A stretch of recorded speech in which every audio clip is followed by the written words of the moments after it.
Boone's cabin felt smaller with 3 women inside. They huddled near his fireplace, steam rising from their soaked dresses, but something about their presence made his skin crawl. In 8 years of solitude, he'd grown used to reading every sound, every movement. Tonight, these women moved like predators. What were you doing out there? He asked, hanging their cloaks on wooden pegs. The fabric was expensive. Silk lining, hand-stitched seams. Too expensive for ordinary travelers. The blonde one, who seemed to be their leader, smiled. We were traveling to Silver Creek. Our wagon broke down about 10 miles back. Her voice was smooth, practiced, like she'd rehearsed this story. Boone nodded, but his mind raced. Silver Creek was 40 miles northeast. There was no road that led from Silver Creek to his ranch.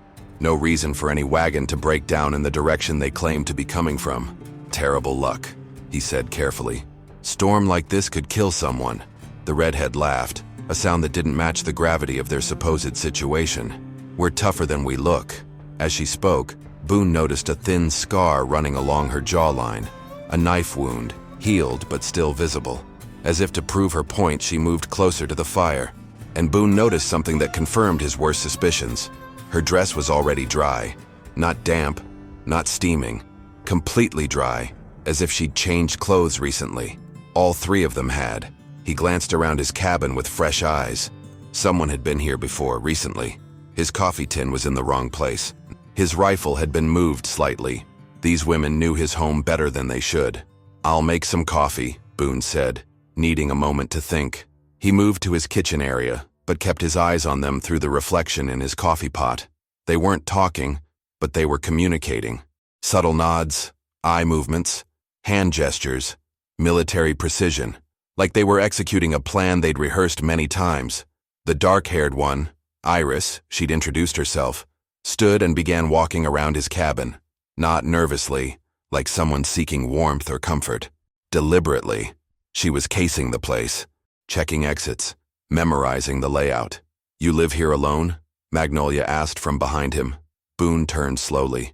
She'd moved without making a sound. Professional training. Now she stood close enough to grab his knife if she wanted, her eyes scanning his face like she was memorizing every detail. 8 years now, he answered. That's a long time to be by yourself. Must get lonely. Her hand rested casually on her hip, right where he'd glimpsed a gun belt earlier. I prefer it that way. She tilted her head. Most men do, after they've lost something precious, like a wife and a daughter. Boone's hand froze on the coffee pot.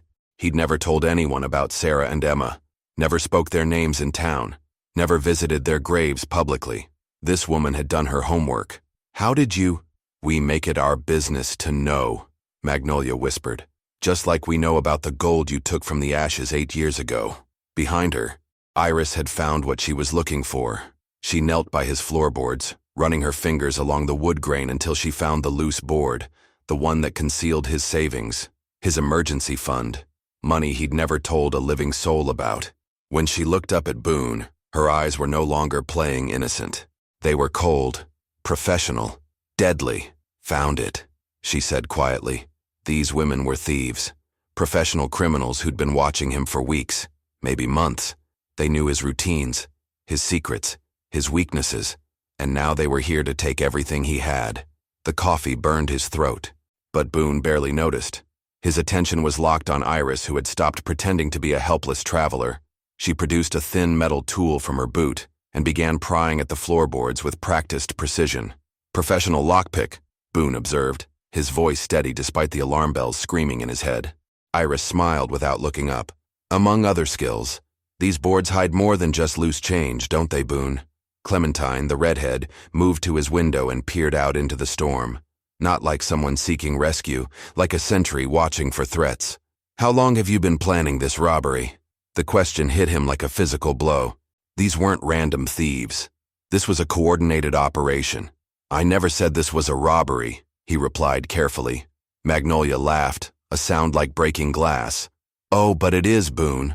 We know about the gold you salvaged from your burned house. The gold your wife Sarah hid before she died. The gold that rightfully belongs to our employer. The room seemed to tilt.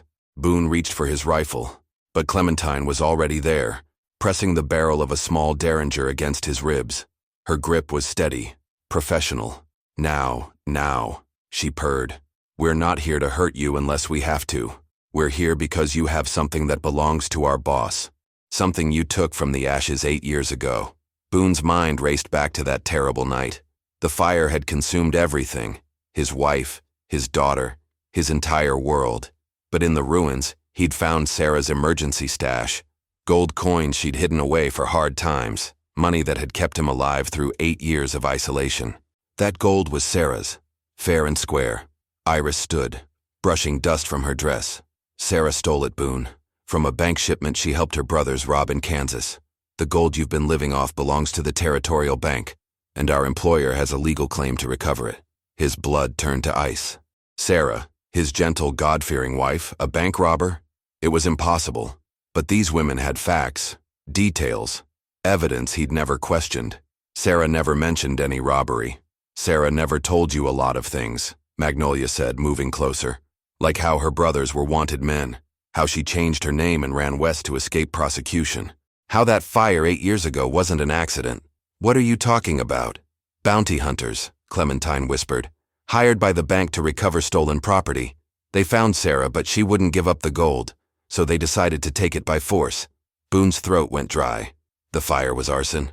Started in your barn and spread to the house, Iris confirmed. Sarah and Emma died in the flames, but the gold survived, hidden where you found it the next morning. The storm outside seemed to quiet, but Boone barely noticed. His entire world, his grief, his guilt, his memories, was crumbling around him. Sarah had been a criminal. The fire that killed his family was murder, not accident, and he'd been unknowingly living off stolen money for 8 years. And if I refuse to give it back? Magnolia's smile disappeared entirely. Then you'll learn why our employer pays us so well to recover what belongs to him. She nodded to her companions. Clementine kept her derringer trained on him while Iris resumed work on the floorboards. They moved with military precision, each knowing exactly what to do. Boone understood now. This wasn't a simple robbery. This was a recovery operation 8 years in the making. These women were bounty hunters, just like the ones who'd killed his family. And somehow, his beloved Sarah had been at the center of it all along. The question was, how many more people had to die before this gold found its way home? The knife scraped against wood as Iris worked the floorboards loose. Each sound echoed through Boone's chest like a death knell. He'd spent 8 years believing Sarah's secrets had died with her in the fire. Now those secrets were literally being unearthed in front of him. Stop. His voice cracked like a whip through the cabin. Magnolia turned slowly, her expression almost pitying. You still don't understand, do you? This isn't a negotiation, Boone. This is a collection.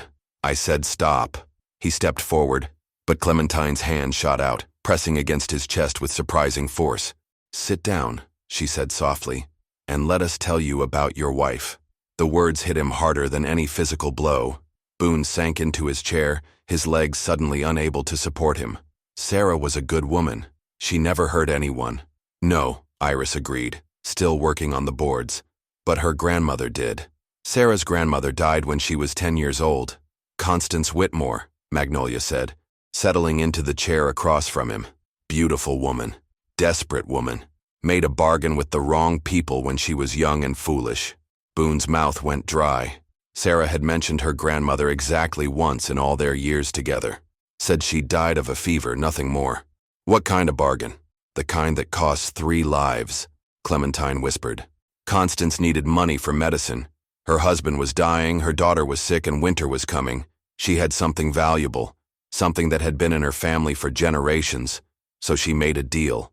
Iris pried up the first board with a satisfied grunt. Underneath, Boone could see the edge of the iron box he'd buried 8 years ago. His hands trembled.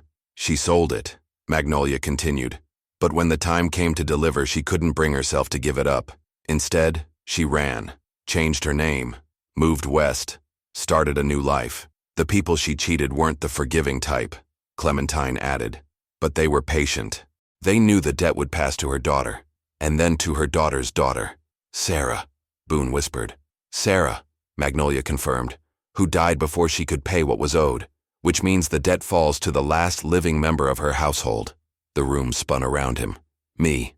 Iris lifted the iron box from its hiding place. It was smaller than Boone remembered, no bigger than a jewelry box, but it felt heavy with significance. She set it on the table between them like a piece of evidence in a trial. "The fire wasn't an accident, was it?" Boone asked, though he already knew the answer. "We tried to collect quietly," Magnolia said. "Sarah refused to listen. She hid the box and barricaded herself in the house with your daughter. We never intended for anyone to get hurt. But intentions don't bring back the dead," Clementine added coldly. Boone stared at the box that had cost him everything. His wife, his child, 8 years of guilt and isolation. All for something he'd never even opened. "What's in it?" Iris smiled for the first time since entering his cabin. "Something that doesn't belong to you. Something that never belonged to your wife or her family. Something that was stolen 70 years ago and has been causing nothing but death ever since." She reached for the box, but Boone's hand slammed down on top of it first. "If I give this to you, does it end? Does the debt die with me?" Magnolia's smile was as cold as the storm outside. "Oh, Boone, you still think you have a choice in this?" That's when he heard it. The sound of horses approaching through the blizzard. Multiple horses, moving fast. The women exchanged glances, and for the first time Boone saw something that might have been fear in their eyes. The sound of horses grew louder, hooves pounding through snow like thunder. Magnolia's composure cracked for the first time, her eyes darting toward the window. "You were supposed to come alone," Boone said, reading the fear in their faces. "We did," Clementine whispered, pulling a small pistol from beneath her dress. "Those aren't our people." Iris grabbed the iron box, clutching it against her chest. "We need to leave, now." "Nobody's leaving," a voice boomed from outside. "Not until we settle this properly." The cabin door exploded inward. 3 men burst through, their faces hidden behind snow-covered scarves, guns drawn. The leader was massive, with shoulders that barely fit through the doorframe. His eyes found the iron box immediately. "Well, well," he growled. The Whitmore women finally found their grandmother's treasure. Magnolia stepped protectively in front of her companions. "Marcus, this doesn't concern you anymore."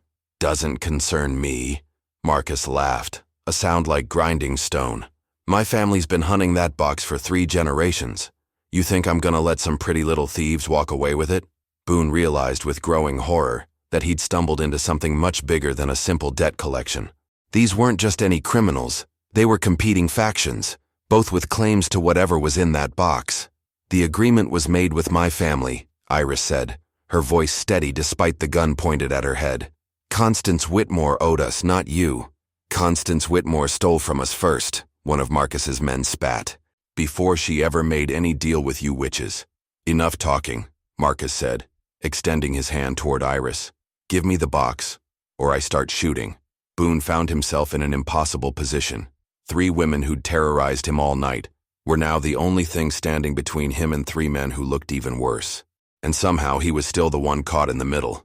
"What's in the damn box?" he demanded. Marcus grinned, revealing teeth like broken tombstones. "Gold, son. Enough gold to buy half the territory. Your wife's grandmother stole it from a mine shipment 70 years ago, killed 6 men to get it."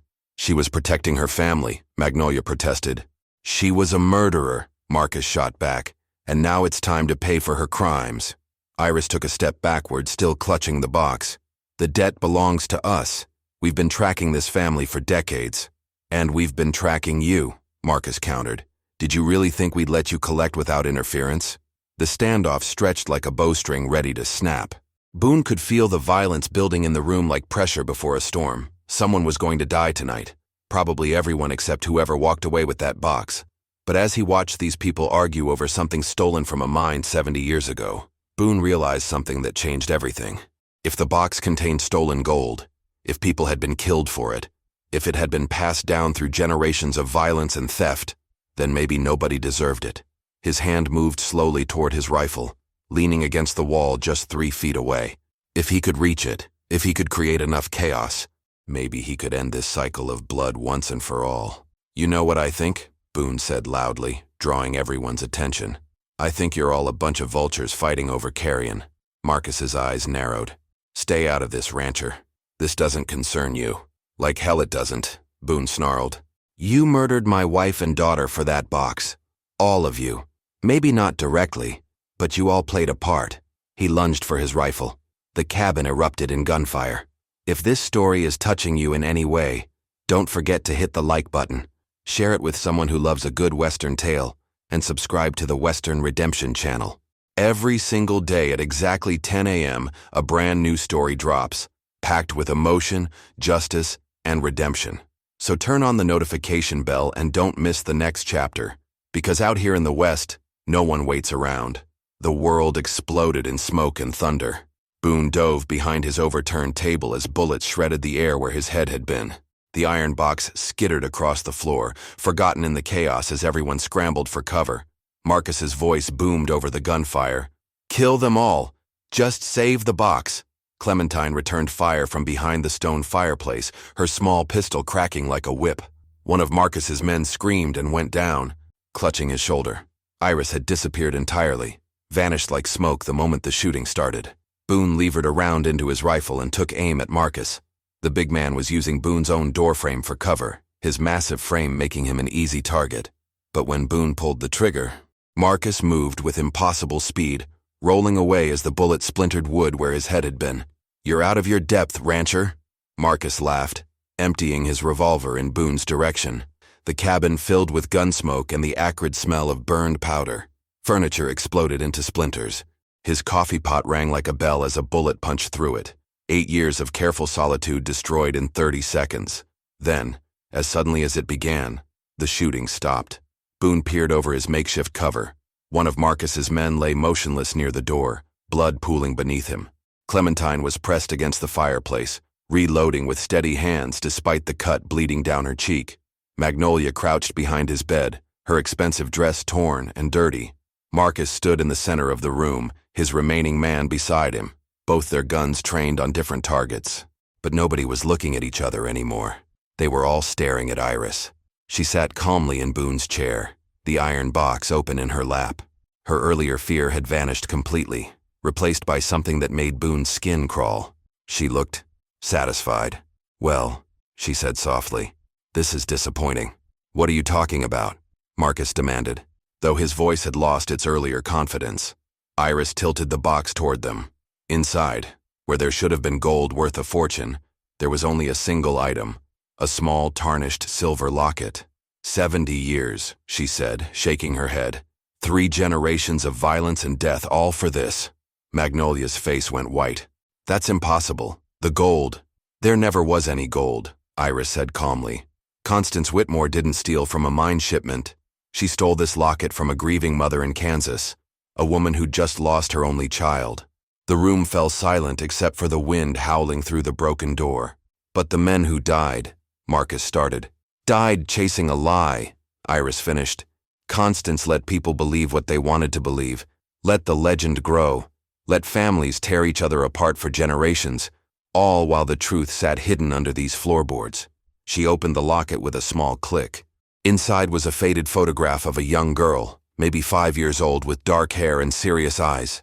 "Her name was Anna," Iris whispered, "and she died of fever in 1852.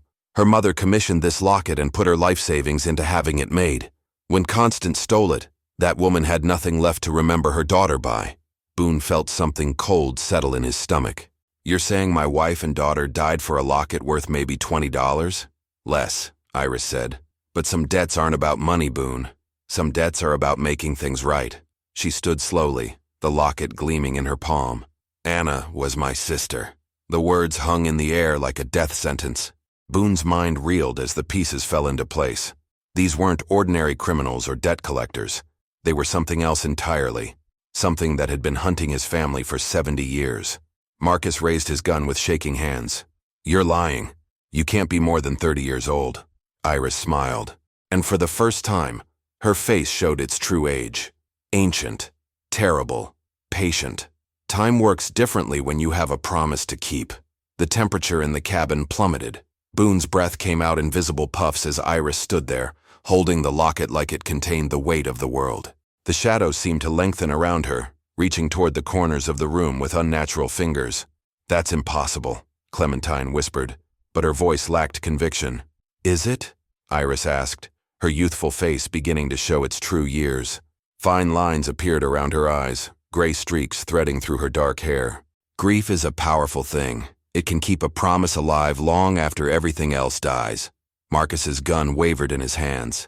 "You're just some con artist, some crazy woman who's been living off this legend." "Am I?" Iris moved toward him with slow, deliberate steps. With each step, she seemed to age before their eyes. 30 became 40, 40 became 50.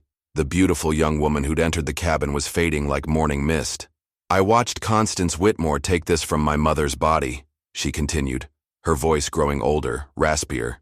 "Watched her rifle through our belongings while my sister lay cold on the bed. Promised I'd get it back no matter how long it took." Boone's rifle felt heavy in his hands. He'd seen a lot of strange things in his 8 years alone on the frontier, but nothing like this. "What are you?" "Someone who keeps her promises," Iris said simply. "Someone who doesn't let debts go unpaid."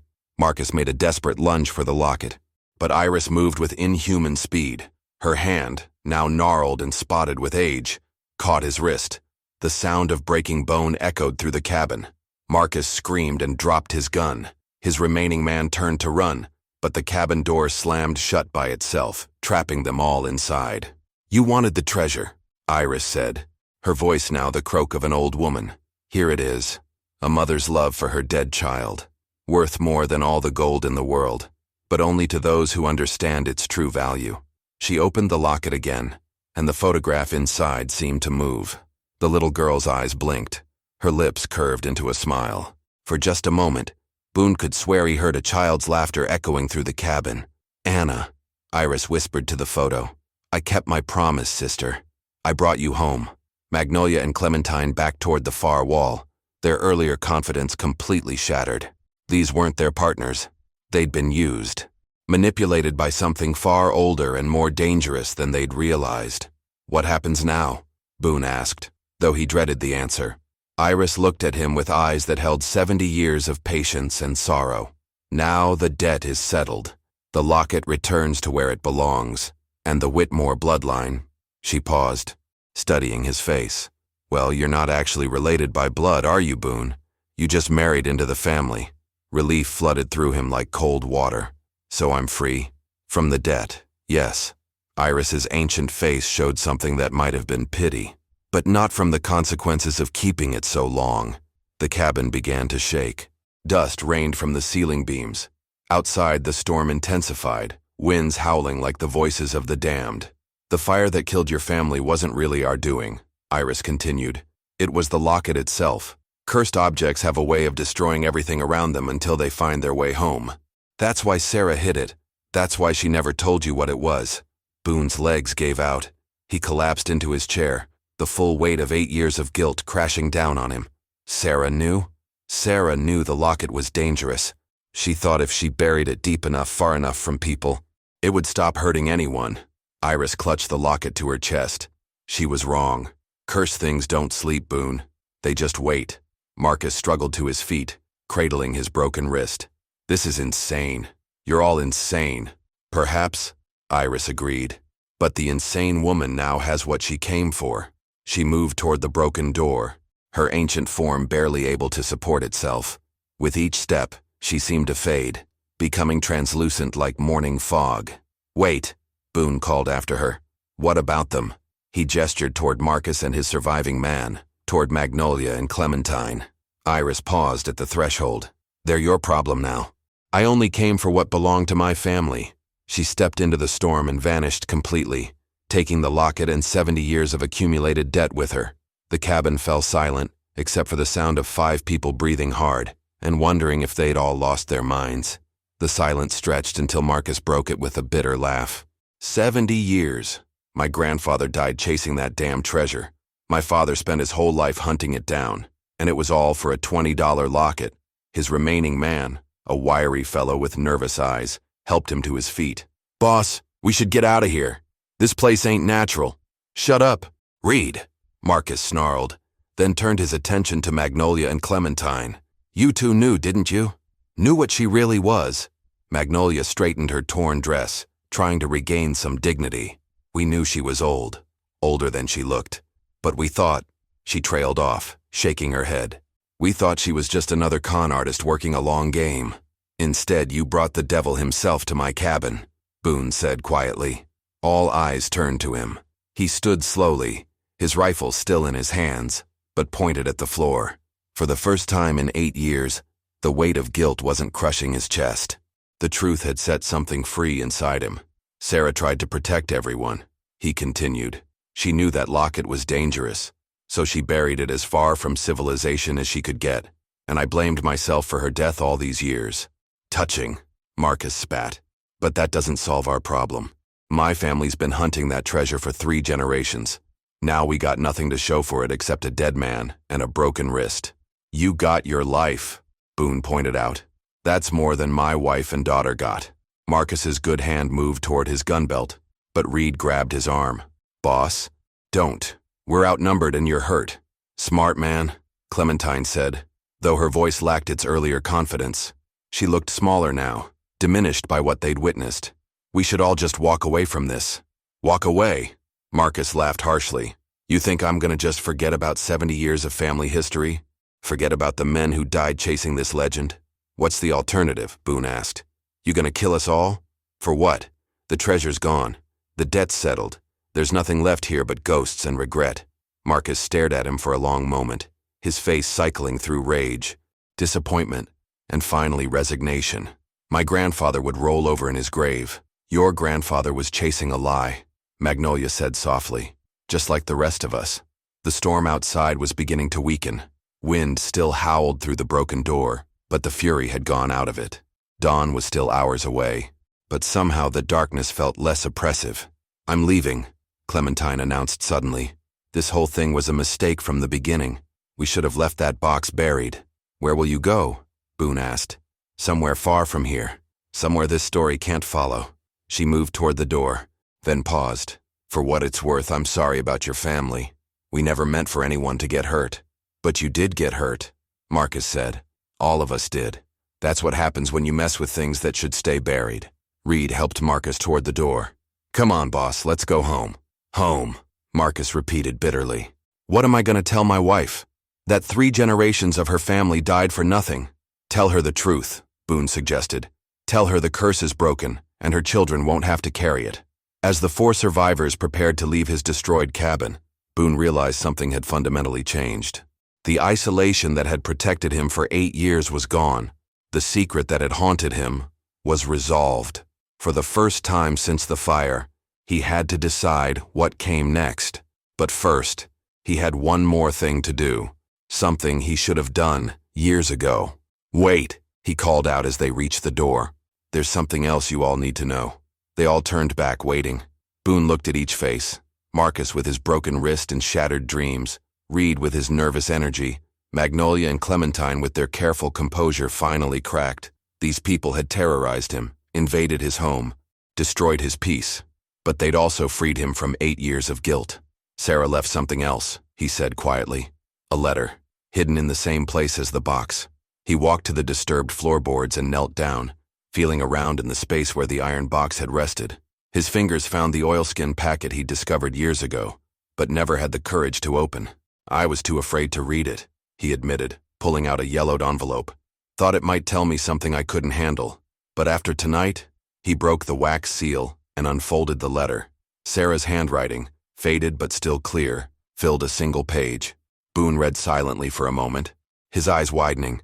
What does it say? Magnolia asked. Boone looked up, and for the first time in 8 years, he was smiling. She says she's sorry. Sorry for bringing danger to our family. Sorry for not telling me about her grandmother's legacy. But she also says, his voice caught, she says she doesn't regret marrying me. Doesn't regret giving Emma life, even knowing it would be short, because some things are worth the risk. He folded the letter carefully. She says that love isn't about avoiding pain.